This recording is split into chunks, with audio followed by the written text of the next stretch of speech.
Previously on J-Dubs.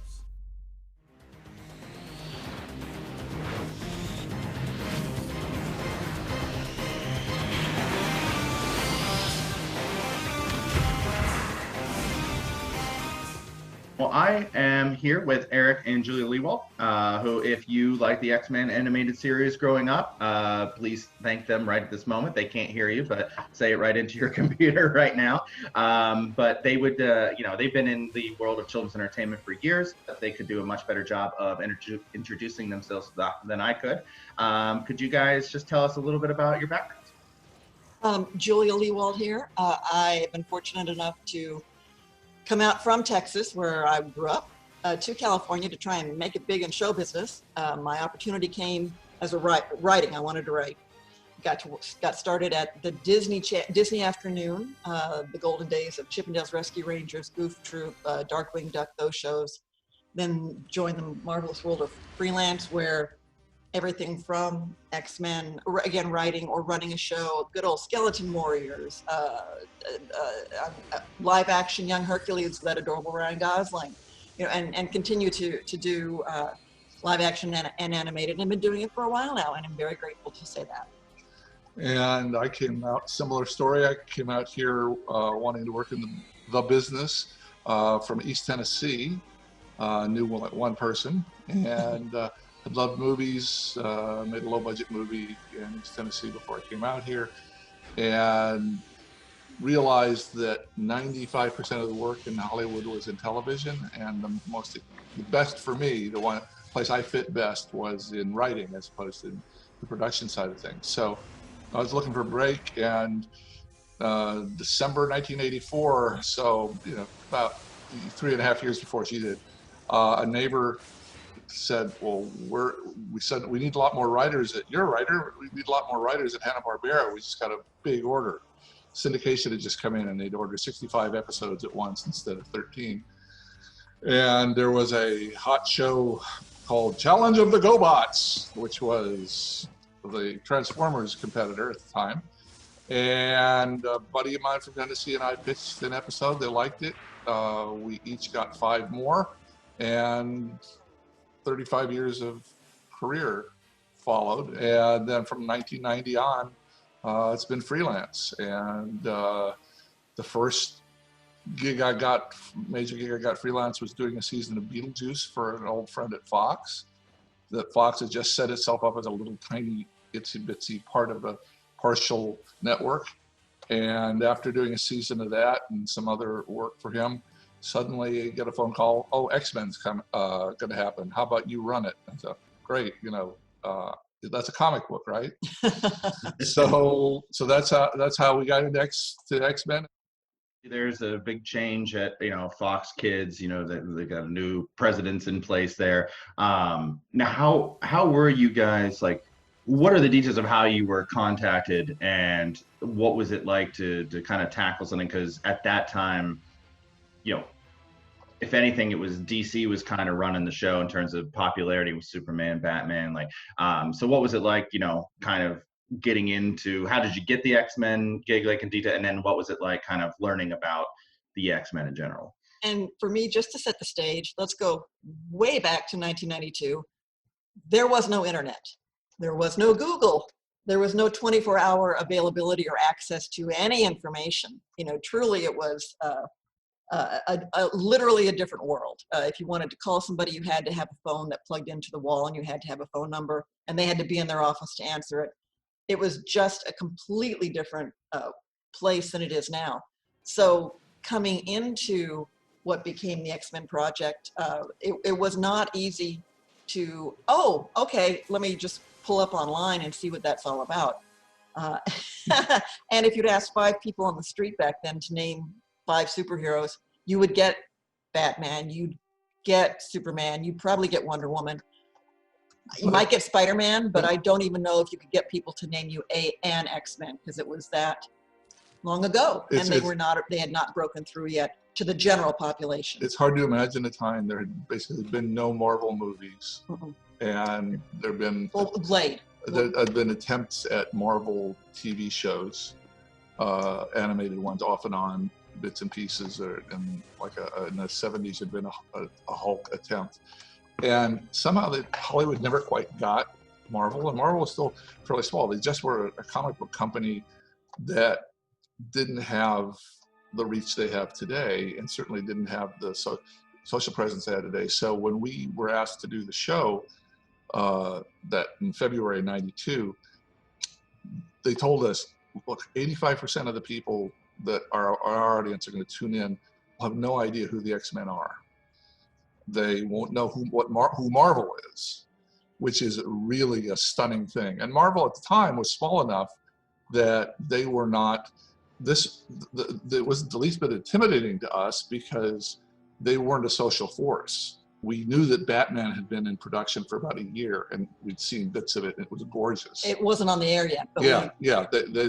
Warner's had given it this big lead time and said, "Oh my God, we're siblings. We're compared to this thing that has double our budget, and that we don't and double our time." We started out a couple months late there in February, so we had to do it really fast. And the other head writer and I had to learn the X-Men without, we'd have to borrow books from friends.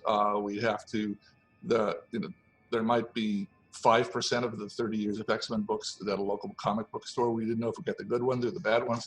Luckily, the art people on the show knew and loved the X-Men, grew up with them, had them memorized. So you had fanboys and girls in the art side, right, which was incredibly helpful. It was a great balance. And so the first thing that Larry Houston, our dear friend who directed the first 5 years of storyboards, he copied me his Marvel Universe 1988, which had this massive reference book series.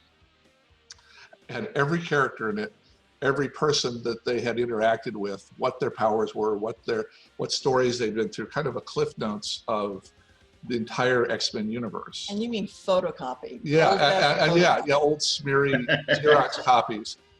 So that became my Bible. So what we had was, we had the characters of the leads that we were using, and we just thought, well, what are the neatest stories we could come up with that really reveal those characters to the audience, because we're trying to introduce them to the audience who doesn't know them yet. So we looked at that as reference material. Some of the writers had favorite issues of the comics that they wanted to push, and eventually later we used some. But for the first couple seasons, except for Days of Future Past, it was basically come up with stories that work as TV stories and use bits and pieces from the history of the books to fill out the stories. You guys took and I thank you, a more mature focus to children's entertainment. Like, did you kind of know from the outset, when you kind of got a sense of what the X-Men was about and the subject matter, that you're going to handle this, as mature as possible for a show that's kind of intended for, maybe 7 to 16-year-olds? Quick shout out, Fox Kids and Fox Network were just trying to get a toehold in the then broadcast world, and that was how television was sent out to people, was through the major broadcasters, ABC, NBC, CBS, and your local syndication. Fox was just trying to crack that big 3 market. And the woman who became the president of Fox Kids was a gal named Margaret Loesch, and she had been over at Marvel for a number of years, working for Marvel, trying to get their properties on the air. And couldn't. Nobody wanted them. And when she became head of Fox Kids, one of her marching orders was Batman, X-Men. Those were shows she was going to make happen, because she wanted to make them happen.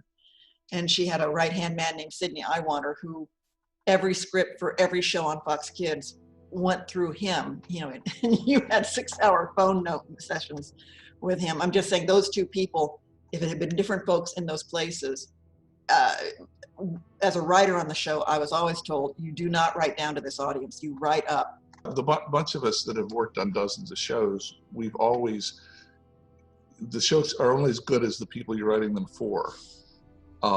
And we've had some wonderfully talented people working with us on shows that were just terrible, that just really didn't come together at all, or just because word would come down from above that no, dumb it down, a lot more toy placement, not more of this, a lot more of that. And very much from the beginning, the idea wasn't to tell the most intense stories we could, but just to occupy 22 minutes without offending anybody.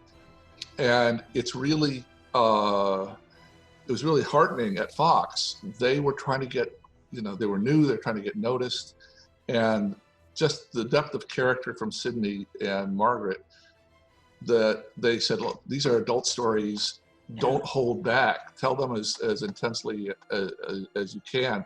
And the third person in that triumvirate, and either one of those could have shut down any bit of any story that they didn't care for. The third person was the BS&P, the Standards and Practices lady. Broadcast Standards and Practices. Our censor, whose name was Avery Coburn, and she knew and liked the books. She was a thoughtful person. She worked in prime time. We've worked with other BS&P people on other shows that are will crush the entire spirit out of a show and said, no, this is for 6 to 9 year olds. These 150 things are off limits. Don't even try. Let's keep, let's keep this simple and sweet and focused, and don't bother. Don't disturb the children. Yeah, don't challenge the children. And this was absolutely worse. Like, challenge away. Look at the X-Men. On average, it's a 30-year-old that's had a really rough life and is powerful enough to destroy a planet. And is persecuted specifically for what that person is. You can't tell small little stories with no damage and no tragedy and no consequences with these group of people who you are oftentimes challenging with even more powerful creatures. So that there's a challenge to whatever struggle they have that week. Often you have to make the antagonist even more intense. So you have these intense beings fighting over the future of the planet, and you don't want to pussyfoot that. You want it to be as real and believable as possible. And so occasionally, if there was some question, if someone, is this okay for children's television? So, well, look who you've asked us to adapt. If you asked us to adapt Richie Rich, well, you're not going to have these questions come up. But the X-Men comics at the time were ferociously intense, were far more violent and bloody and sexual than we ever allowed ourselves on the show. So, having been asked to do a show adaptation of that, we felt a certain righteousness in making the show as adult as they would let us. And was there anything that you ever had any fears about, like, tackling with the show? Because probably not, because the show kind of hints at things like AIDS, the Holocaust, prejudice, bigotry, and things like that. Was there anything that you ever were worried about tackling, or was there, and also was there anything that Fox actually just said, no, you can't go there on that one? Did you guys ever get? Well, we have one thing. Well, maybe two things. Maybe two things. In 5 years. The thing I'm going to remember is the day Eric and Mark Eames, as head writer, I got to be an episodic writer for the show, and Days of Future Past Part 1 was one of the episodes I worked on. The whole first season, just to give it context, you were told that's all you're going to get. We have no idea if this is going to hit or miss. So you have 13 episodes to tell the stories you want to tell about this universe. And you and Mark Edens, your head writer, well, if we're going to show consequences, if we're going to make this matter, if it's not going to be like WWE and everyone gets up and they all fight again next week, it's got to be heroic sacrifice. We're going to have an X-Men die to show how true this world is. First story. And it has to be consequences. And I, to this day, remember hearing you discuss that and going, are you nuts? That's never going to fly with BS&P. You can't do that. But then, honestly, that is truly the hero's journey, is that kind of loss, that kind of growth. And Avery Coburn and Margaret Loesch and Sydney Iwanter all agreed to that. The irony here 30 years later is Morph was supposed to stay dead. He was never supposed to come back like a soap opera murder. He was supposed to stay dead. Well, the one thing that we didn't put in, that we were going to put in, that is funny looking in retrospect, that did get the kibosh from just about everybody, even some, you know, the creative people, from the artists as well as from Fox, was after we finished the first season, it looks like Gene and Scott are getting married. And I mean, yeah, they proposed, yes, they're gonna be happy. And we thought we'd start the second season 7 months later, where they're man and wife, and she has a 7-month baby bump. And they're running around, you know, fighting supervillains in spandex with Gene in her gut. And she's going to have a double mutant baby. And she's going to have a double mutant baby, which they end up doing later in the comics. But we thought, oh, it'd be cool. And the idea was maybe episode 3, she has the double mutant baby, and they have a couple episodes, you know, what it becomes. So we got to note saying, guys, you know, because Mark Edens and I had come up with this idea, and we're both jazzed about it. Says, guys, I know we have a big audience, a wide ratings audience, but our core group is like boys 9 to 15. They don't want to see their mother pregnant, running around in spandex, fighting. So that was a cold water in our face reaction to the idea of that. Correct me if I'm wrong, but it seemed like everybody was a fan of the way you guys were going, except possibly Stan Lee. Did he have a problem? Well, there was a lot of pushback from February to, well, actually till January, when it premiered properly. 1992 to 93. And got the first serious ratings. There were a couple but until it came out and was a certifiable hit, with animation, for 7 or 8 months, you don't know if what you've been trying to do is working or not, because it's overseas being drawn. There's so much lag time. And so all the people that have an interest in it, between Stan and Marvel, because he wasn't really part of Marvel at the time, but had an interest because he's Stan and Marvel and Fox and the various production houses. But even more importantly, the people putting up money, like local TV station, your local Pittsburgh affiliate station for Fox, and the people that were advertisers that were putting the money in to pay for the show, they were all getting sneak peeks from Fox. That's the way they're kept happy. Like, you know, why should I put my money in advertising over your show instead of over a competitor that's got a sweet little show with a pet pony?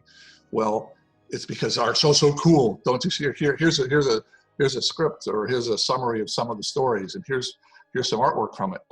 And so the people that were seeing it were not used to such an adult thing. So Margaret Loesch was getting serious pushback from local television affiliates, from the advertisers, and from Stan, who A, wanted a younger show, and B, wanted to be running the show, as opposed to being an advisor whose notes we took or we didn't take, and which is basically what he had been set up to be. And so that came to a head. He liked the early stuff, what he'd remembered. He'd worked on it for 1.5 years. He and Jack Kirby. Back in 1963. So for 18 months, those two guys, you know, it was their book. It was a very different group of people. It was a bunch of younger all-Americans who spoke all-American, who looked fairly much the same in their blue suits and had kind of rabble-rousing adventures. And it was more of a school, where Xavier was more of a taskmaster that made them do their homework every day by, you know, in the danger room. It was a very different feel from the rebirth of the book, after people realized it did poorly enough that they took it out of production for 5 years. 1970 to 75, there were no new X-Men comics. And so in 75, when there was a rebirth, the team was made completely different. It was all international. Older, tougher, nastier, darker, in every possible way more adult. And Stan didn't like or know those characters. So Stan had an image, his 1963 image of, you know, Scott going down to the supermarket and someone knocking his glasses off, and, you know, fun ensues. And that, which is a very different mood from what we were doing. And we had a big dust up about it, and he was so powerful and had enough in with people at Stan Fox. Lee, for God's sakes. Yeah, and deservedly so, that it came down to either Stan backs off or the rest of us quit. Now, And just to clarify, we worked with him since. oh yeah, we're we're friendly with him. It just was a case of difference of vision for the show, and he just really didn't like what we were doing with it. And up until the hour that it became a #1 hit, he was on the phone to Margaret saying, "Oh, it's terrible. It's going to be an abject failure. You've ruined your chance to do the X-Men. You've got to listen to me. You've got to let me change everything." Everybody on the creative side and all the artists, all the producers, all the writers knew that was wrong for the show. But we're all stacked against Stan, who had 40 years of his being Stan Lee behind him, and all we had was, we have a show that we're working on frantically that we think will be successful. We don't know, we can't prove it, but come on, you hired us, you're paying us, please take our words for it. When it came to picking the core X-Men, how did you guys end up choosing which X-Men would be put into the forefront? Was it kind of like who was the main X-Men in the comics at that period in time? Marvel obviously had an interest. I mean, it was their property. They had new people that they were trying to, like Jubilee and Gambit and Cable. They were new. Those were three new ones that they were kind of pushing. And obviously, Professor Xavier and Scott and Storm were really kind of core. And Wolverine was this superstar in all their books at the time. So there was about 6 there that you knew you wanted to focus on. I'm going to hold this picture up just because I think it's very interesting. Yeah, if you look, that was the first PR picture. It's Wolverine, Scott, Rogue, Jubilee, Storm, and Xavier. There's no Beast. There's no Jean Grey. There's no Morph. There's no Gambit. They didn't know. Yeah, they were. That was drawn like the first week that we were getting started. Yeah, just again because it was the train had left the station. Things were going very fast at this point, but that was the original core. Yeah, and so if in the book, sorry, previously an X-Men that I wrote, I have some old documents, from the meeting summaries about say, okay, these are the 6 characters who are going to be the core, and not listed on the core was Jean Grey, Beast, Morph, or Xavier. Even he was thought of as secondary. And so, because the kids like cooler people like Gambit and Jubilee, they're more relatable than this old guy. But so Mark and I sat down and started to write the first 13 episodes, laid them out, in a few days. And the more we started writing, the more 2 or 3 things happened. One was we needed Xavier. He's like he is the soul, the ideal incarnate of the X-Men. He was just kind of needed to be there.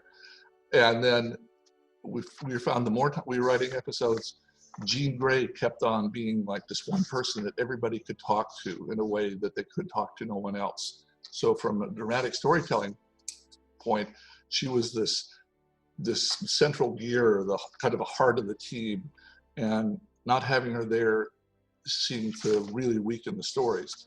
So they kind of asserted themselves the way in live action sometimes secondary characters do in a season. I'm going to hold up a page just because this is in the book, and if I can get it so you can see it, and I may not be able to. Crud. Well, I'll read it to you then. How's that? and the third character that asserted himself, we put in Morph to kill him, obviously, but Beast, we put him in prison at the beginning because we thought, well, we'll see him 3 times during the 13. He's not a central character. But we just, no one else had his voice. He just complimented everybody so beautifully that we ended up wanting him in every episode. And that's why he became a core character. Your original memo, you list the A-Team: Cyclops, Wolverine, Storm, Rogue, Jubilee, and Gambit. This is the core of the 6 X-Men we get to know best. The B-Team. Maybe use some. Xavier, Colossus, Beast, Bishop, Cable. This is a secondary group. They'll be used when you can fit them in. Others, Archangel, Jean Grey, Iceman, and Nightcrawler. So Jean Grey wasn't even a B team player at the beginning, but became that just through her relationship with each of the characters. Yeah. And we also discovered that it was just too busy having we listed about 16 possible X-Men there. Just servicing 5 or 6 of them was difficult, much less 8 or 9. So a number of those characters ended up just being guest stars, people like Colossus and Nightcrawler and Iceman. We just realized there's just not room to tell 22-minute stories with this many people there. Yeah. And so, you guys are a smash hit, but there's also another smash hit on Fox Kids about a dark night, so to speak here. Now, did you guys have a kind of a healthy rivalry with the folks over at Batman, the animated series? Yes, very much a positive sibling rivalry. They had more money, they had more budget. We had to be a little scrappier, but it was that kind of tension. And God, they're gorgeous. God, it's just a beautiful show. Yeah, writers and artists had worked for both shows. Mm-hmm. And luckily, Will Mineo and Larry Houston, who were in charge of our art side, production side, had, 6-8 months earlier, done a couple storyboards for Batman, knew what they were capable of and knew what we couldn't do. And so they, in effect, said, okay, we have to compete with them. It's like a lightweight going against a heavyweight. We have to be faster. Will said, they have maybe 300 cuts in an episode. We're going to have 500 because they have such beautiful animation. It's so painterly that your eye is going to want to drift and linger on it. Whereas if you linger on what we're going to be able to get back for our price and the time we have to draw it, there's not going to be anything to linger on. We need to be bam, bam, bam, bam, bam, bam, bam. We need to be much more energetic and full of pace. And Sidney Iwander, who oversaw both shows, had his classic comment saying, yeah, there was this real distinction. Batman was cool jazz and X-Men was a garage band. And so a lot of decisions were made based on, well, Batman did this beautifully or perfectly. We can't, we're going to try triple hard so that we can compete with them, but we can't compete with them directly. We have to, like guerrilla warfare. Mm-hmm. We have to do stuff, patch stuff together that will be interesting in a different way from Batman, so that people won't just see us as a lesser sibling. And so that I think that motivated us. And one of the things that we just loved, because there was no denying how beautiful their show was. We just love the fact that they tended to be at 15-20% lower ratings than us. In other words, we had a larger our audience was bigger and loved us more. So if we were, we wouldn't bring it up too much, but if push came to shove and somebody mentioned how great Batman was, we said, yeah, people like that. Okay, they like them almost as much as they like our show. Well, speaking of higher ratings in terms of successful storytelling, is there one particular story arc that you guys hold in highest regard, or is it just kind of looking at everything as a whole? This worked a little less than anything like that. Well, the whole, but Eric is the one who came up with the idea for the 2-parter that became One Man's Worth, and that's the one where what would the world have been like if Xavier had not lived long enough to form the X-Men, and how would that have affected the world? And that was you with Star Trek City on the Edge of Forever and It's a Wonderful Life, and that kind of coming together and thinking, how can one person affect the world? Yeah. And that 2-parter, especially in contemporary context, it just played so beautifully and so profoundly what kind of chaos and what kind of true horror could have happened if Xavier hadn't survived and formed the X-Men. And then you also got, in that particular story, in the alternate awful universe, the Wolverine Storm marriage and love story. And it's like, after 4 years in the show, they're the perfect couple. Of course they're the perfect couple. Of course they should be married. And then realizing, oh, in our world, when it's turned right and our world is made safe, the sacrifice they made, it's like, oh, come on, you two, just figure it out. Just be together now. Yeah, so from the romance Yes. part of it, that was my favorite episode because of that. As far as challenges, I think getting through the first season was the hugest challenge, and I owe a lot to Mark helping me set that up, and having in effect a lightly progressing group of stories that, you know, they took us in various directions, but that the Sentinel problem was started in the first frame of the first episode and ended at the very end of the last episode. That, you know, just getting that season to work was a big deal. As far as the tough stories went, obviously the Phoenix Saga was a 5-parter, which is a big thing, and it was a big thing in the books. So there's the question of, well, do you live up to this? This is like their biggest deal for Marvel. This is their crown jewel, right? Which we've now been assigned, saying you got to do this and you got to do the Dark Phoenix. And so I was able to get one, you know, Mark and his brother Michael as being the only people that wrote on it. Usually I would get a different writer for every episode, even on a multi-parter, just because we were moving so fast. But we had a little bit of lead time with that, and so with the Phoenix Saga, so I was able to get Mark and Michael as the only people that wrote on it with me. And from beginning to end, you know, it's I don't know, 5 times, you know, it's 105 minutes, something like that, worth of story. So it's a feature movie, and it was about bits and pieces of like 15 issues of the comics where we had to pull out stuff that worked in the comics but was maybe a 3rd story or 4th story or some, you know, tangential subplots that just we couldn't feel like we could keep moving in the linear form of a TV show. Oh, one more, I'll jump in though. So 4 happy years of writing for the show, and season's going to wrap up and season 4 is going to end, and you craft Beyond Good and Evil, which is an epic 4-parter where it's apocalypse and it's time travel and people are booked.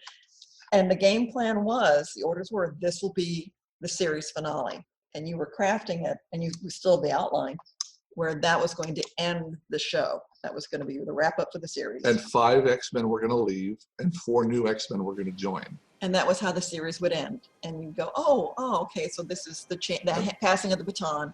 And oh, okay, nice wrap up, nice round up. Again, we laid it out with Mark, and it was 160-page, 4 episode yeah. thing, where you had Psylocke and Bishop and Shard and Archangel all having important roles in the story from beginning to end, so that when 5 X-Men left, those 4 would join. And they would be trapped in our time because they managed the to 2 time travelers were trapped in our time. The others had interests, whatever. And we'd set it up so Xavier and Storm and Scott and Jean would be leaving. And then after we'd finished that and they started the storyboards, we got a call saying, oops, we've gotten an order for another 11 episodes, so you can't change the team. Wait, what? So keep the same story, because we don't have time to change this big intergalactic, you know, Wheel of Time story with all these stuff, that all these things you've set up, but don't have anybody leave and don't have anybody stay. So we had to pull that stuff out. That was frustrating. I mean, you have to do that when you're a professional, but the original story was better. Why did the show come to an end in '97? Money. Yeah. It just really money. We never were told to our face, but by that time, Margaret and Sydney, who believed in it, had been eased out at Fox, and Saban had taken over, and he didn't have, you know, he had other things that he owned. 100% say. You know, like Power Rangers. Or the Knights of Tornadab, or I mean, there were 4 or 5 shows that he owned that he would make a lot more money on putting in the half hour than he would X-Men, and so he just because it was still getting good ratings, but it just wasn't worth. Well, and we were never given a reason why it was only 11 episodes and not the typical 13. It was. Yeah. In retrospect, they were just business reasons. You know, maybe he got a toy deal or a home video deal for a certain number of them, and then he was done. whatever it was an executive suite decision. It wasn't a creative decision. And if you look at, and anyone who looks at the 5th season knows what the production is, profoundly different. They chopped the budget by a third the last 11. Yeah, and again, that was just the money. It had nothing to do with the creative decisions. It was just the money faucet got shut. Yeah. Well, without the show, we don't get the 2000 X-Men movie, and then we don't get the Spider-Man movie, and then we don't get the Marvel Cinematic Universe. So, and basically, if you love comic book movies, you owe it to these two. You know, do you guys ever feel that like the reason we get all these comic book movies now, good, bad, or indifferent, like we owe that to you guys? Oh, you're speaking my language there, John. But just to understand that yes, we are a part of that, but the X-Men family, the animated series, there are many, many people who are a part of that. We're happy to carry the torch, though. We're part of the team of a couple hundred people that had this successful thing happen that did spawn all this other stuff, because it's absolutely true. Margaret had to put her job on the line just to get this produced. Yeah. Then it's a mega hit, and hundreds of millions of people literally are seeing it all over the planet. Over half of the U.S. televisions are watching it most Saturday morning. That was astonishing to learn. And to think back about when there were fewer choices and how many people would watch the same show, and all this. And she goes to the feature people, say maybe Fox. in '97 when we're winding down, and says, you got to do a feature. And there was resistance, like, well, okay, well, you guys had your little show. And finally, okay, they get it, they get it, let's give it a try. And then, of course, it's very ridiculously successful. And then 30 superhero movies later, it's astounding to look back. And we get a lot when we go to cons, like, you guys don't understand. Before 1992, when you and Batman came out, I didn't know anyone in the world to talk to about loving comic books. And now it's central to pop culture, and it's not weird, and it's every other person is wearing a comic book themed t-shirt. And is it strange that you guys had to look at the reference material to create your show, but now when people make any kind of iteration of X-Men now, like, sure, they look at the original stuff too, but they also take from some of the things that you guys created? Yeah, I take huge pride in the fact that the core team, they had 30 years of X-Men to pick from, and they still picked basically the core team from the animated series. And then we've met with some of the folks like David Hayter, who wrote the first two, got the credit certainly on the first two features, said, the director never picked up a comic book. He just watched our shows. And that David knew the books, but the director didn't.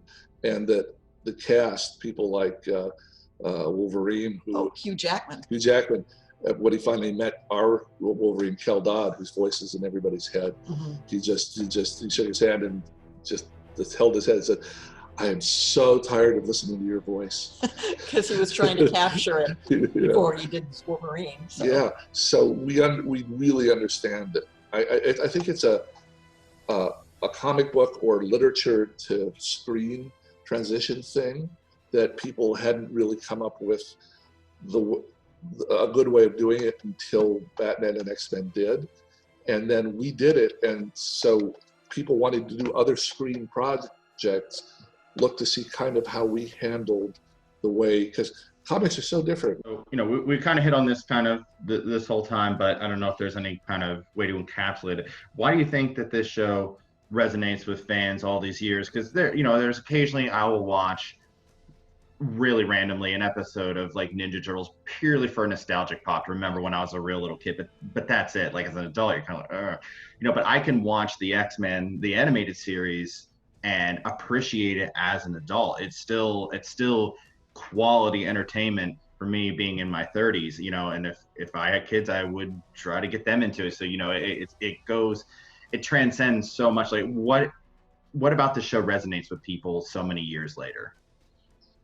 I think if you're a kid, you can look at it and see the bright shiny colors and the big action and get excited about that.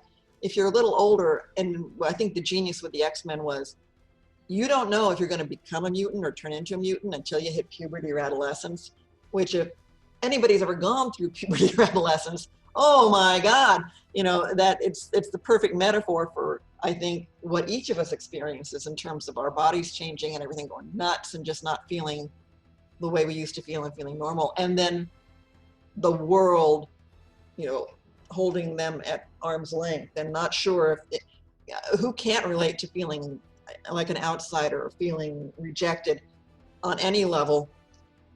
And then to take this and have a really nuanced conversation about different kinds of prejudice, different kinds of oppression, and still do it with big explosions and shiny stuff.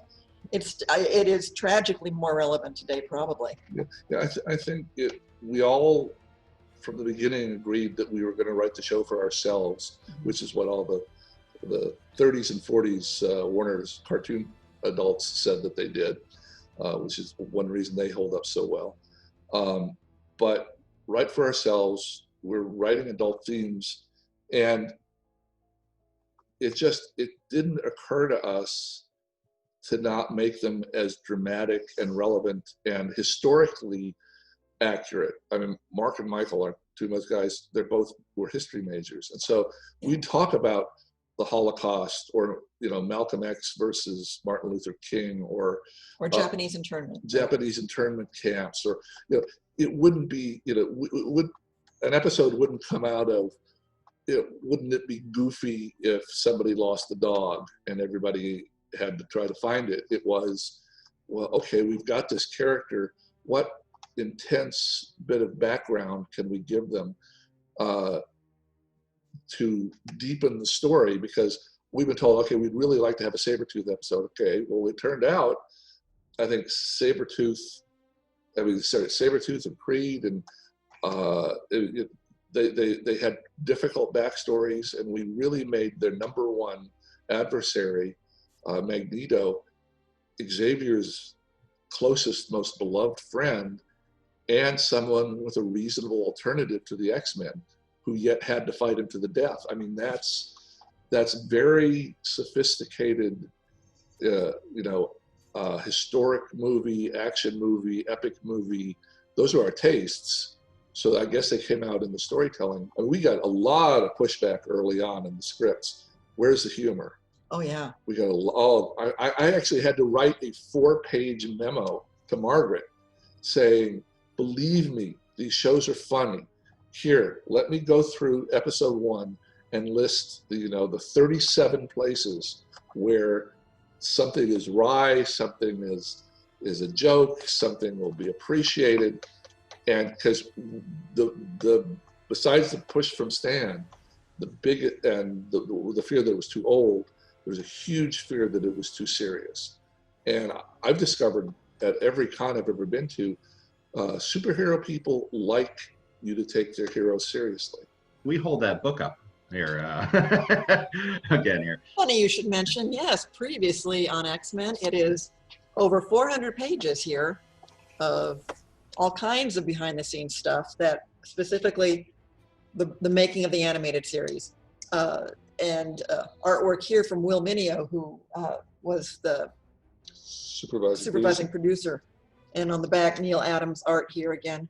But yeah, so it's available through jacobsbrownmediagroup.com. If you go online through them and buy from them, you get the hardbound copy signed by Eric, because they sit him down with a stack of books and he signs them. But you can also find it on Amazon. It won't be a signed copy, but you can find it there. So we encourage you, please. It's a fun read. It's got 36 interviews with the cast, the executives that we're talking about, the artists, the writers, everybody that was involved and had a say in making the thing a good, a beautiful show. And so that's part of the fun part for me in writing the book, is I spent a year and a half talking to and interviewing these people about what it was like 25 years ago to be involved in the show, and almost to the person, it was their favorite show ever. Yeah, and I love those kind of books where you get all the the background information and like how it's developed and what it was like making it. So It's all right there. And there's another book on the way? Is that? Yes. Funny you should mention. Yeah. Yes. So what happened was, I kept poking Eric to write this book about 5 years ago because the anniversary was coming up for the series, and no one was doing anything because all the rights were in complete chaos. This is all the stories and all the gossip and all the history, just jammed with details from everybody's point of view. But we didn't have the rights to, color art, to images from the show. Marvel and Disney, Disney, Fox, they were split. They wouldn't return our phone calls. Yeah. So there are lots of like black and white, like line drawings, a ton of imagery, things like from storyboards and things here and bits from scripts. But the second book, which is complement to this, is a more of a coffee table book, and it's about the making of the art of it. It's all focusing on the art because what Marvel called us. And we were so excited and then terrified. At first we thought, they're calling us because we did a book without their permission. And they're going to crush us. Yeah. And they said, no, we love the book, but we want to be able, now that all the rights are coming together, we want to do a second book that complements it, that's all about the art. This one's called XMen, the Art and Making of the Animated Series. This is with the blessing of Disney, Marvel, Fox. We got to crawl through storage sheds for various artists because the stuff is 30 years old and it wasn't maintained. There was no library kept. 98% of it's thrown away. Yeah. And so we found the art, we found the cells, There's some magical stuff that hasn't seen the light of day in 30 years. So truly, if you want the story of X-Men, the making of the show, and then you want to look at the amazing art behind it, boy, would those be a companion piece. That one's coming up. That's coming out in October 20th. October 20th, 2020. Abrams Books is the publisher, so it's listed on their website, but it's also listed on Amazon. So please go take a look there. You can even pre-order it already on Amazon. Yeah. So well, there you go, everybody. You can get the book that's out now, and that will preoccupy your time. Then October 20th, start around Christmas season, comes a little earlier. Great Christmas gift for your friends and family. I just want to thank you too. I'm beyond a huge X-Men fan, and that actually goes back to the animated series. I started watching the show, and it got me into the comics, and then obviously I was excited for the movies, but all that goes back to the animated series. So it holds, such an indelible place in my heart. I remember during the Days of Future Past episode, my sister and I, we would tape every episode on VHS, and we paused the graveyard scene so we could see who's dead. So it wasn't them, it wasn't just, the first one in the box. Oh my God, that was harsh. So yeah, we loved it so much, and not just because we were kids, but because it was damn fine entertainment, and I don't care how old you are. So thank you guys so much for an amazing show and being such an amazing part of my childhood, and this means the world to me. So thank you guys so much. Thanks for having us, Thank you so much. Appreciate it.